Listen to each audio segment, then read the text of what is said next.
ألم تر كيف فعل ربك بأصحاب الفيل ألم يجعل كيدهم في تضليل وأرسل عليهم طيرا أبابيل ترميهم بحجارة من سجيل فجعلهم كعصف مأكول. میں سے ایک قوم آئی، اس نے آ کے ابراہا کو روکنا چاہا، مقابلہ ہوا، ابراہا نے اس کو شکست دی۔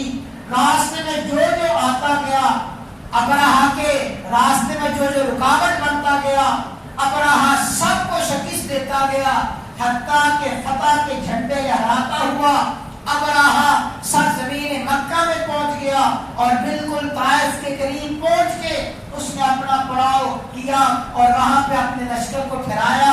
ارادہ یہ تھا کہ معاذ اللہ بیت اللہ کو ختم کرنا ہے، بیت اللہ کی حمایت کو نیست و نابود کرنا ہے۔ جب سرزمین مکہ کے قریب پہنچا، اپنے لشکر کو حکم دیا کہ یہ جو قریشی ہیں، جو بیت اللہ کے مجاور اور بیت اللہ کے محافظ ہیں، ان کے قبائل میں جا کے لوٹ مار کرنا شروع کرو، ان کو ڈراؤ اور دھمکاؤ تاکہ کہیں یہ قریشی میرے راستے میں رکاوٹ نہ بنے۔ تو عبد المطلب رسول اللہ صلی اللہ علیہ وسلم کے دادا عبد المطلب اس وقت قریش کے سردار تھے، بیت اللہ کے سب سے بڑے محافظ تھے۔ جب ابرہہ کے لشکر نے لوٹ مار کرنا شروع کی تو عبد المطلب کے 200 اونٹ اس چراگاہ میں چل رہے تھے۔ اس عبد المطلب کے 200 اونٹوں پہ ابرہہ کے لشکر نے حملہ کیا، عبد المطلب کے 200 اونٹ پکڑ کے لے گئے۔ جب عبد المطلب کے 200 اونٹ پکڑے گئے اور قریش کو پتا چلا ابرہہ کی فوجیں یلغار کرتی پھر رہی ہیں، تو عبد المطلب آئے اور ابرہہ کے پاس آئے، ایک ترجمان کے ذریعے اس کے دربار میں پہنچے۔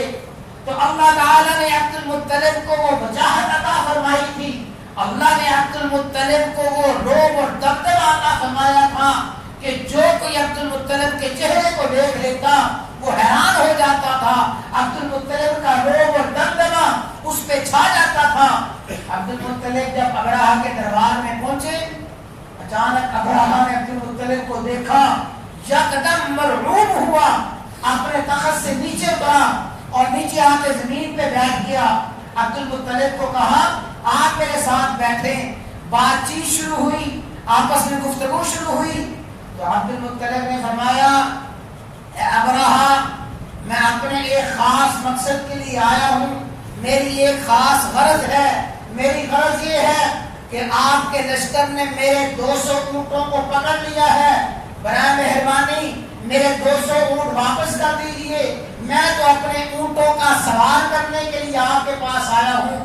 جب ابرہہ نے یہ سنا تو ترجمان سے کہنے لگا کہ اس سردار کو کہو کہ آپ کی یہ بات سن کے میرے دل سے آپ کی عظمت ختم ہو گئی ہے۔ میں تو یہ سمجھ رہا تھا کہ آپ بیت اللہ کے محافظ ہیں، خانہ کعبہ کے محافظ ہیں، قریش کے سردار ہیں، آپ آ کے مجھے درخواست کریں گے کہ میں خانہ کعبہ پہ حملہ نہ کروں۔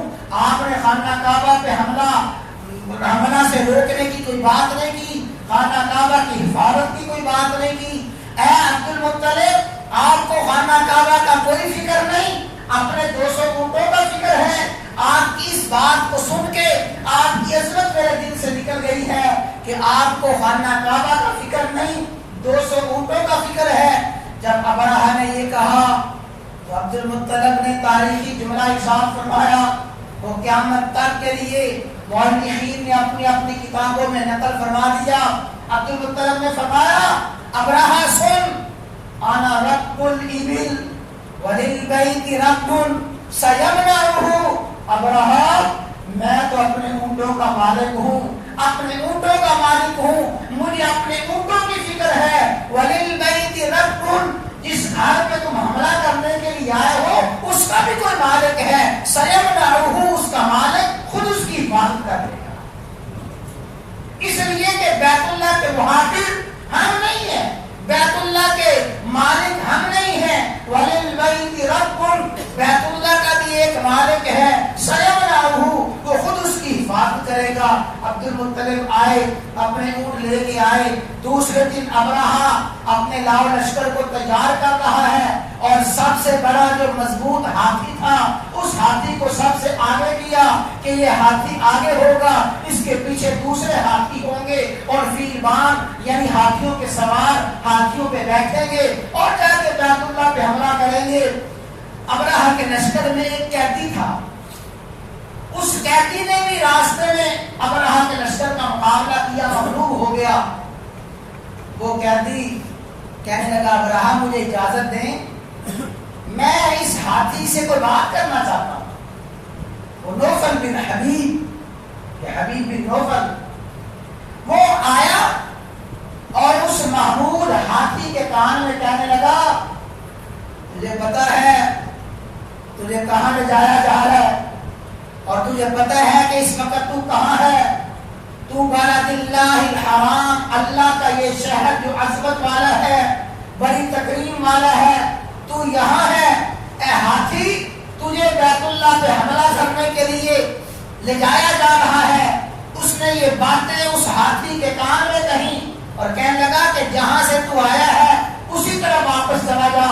اس نے یہ جملے کہے، ایک پہاڑ پہ جا کے چڑھ گیا، اس لیے کہ ان لوگوں کو یقین تھا کہ للبیت رب سیمنعہ، بیت اللہ کا ایک مالک ہے وہ اس کی حفاظت کرے گا.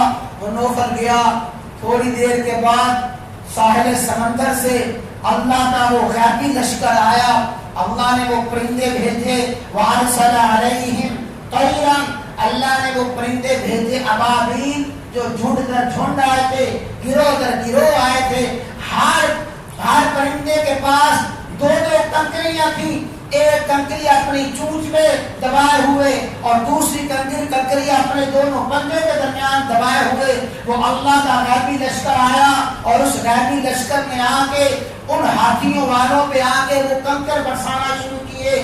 بظاہر وہ چھوٹے چھوٹے کنکر تھے، بظاہر چھوٹے چھوٹے پرندے تھے، لیکن حقیقت میں اللہ کا وہ لشکر تھا، اللہ کا وہ غیبی قوت اور طاقت تھی، اللہ کی وہ فوج تھی.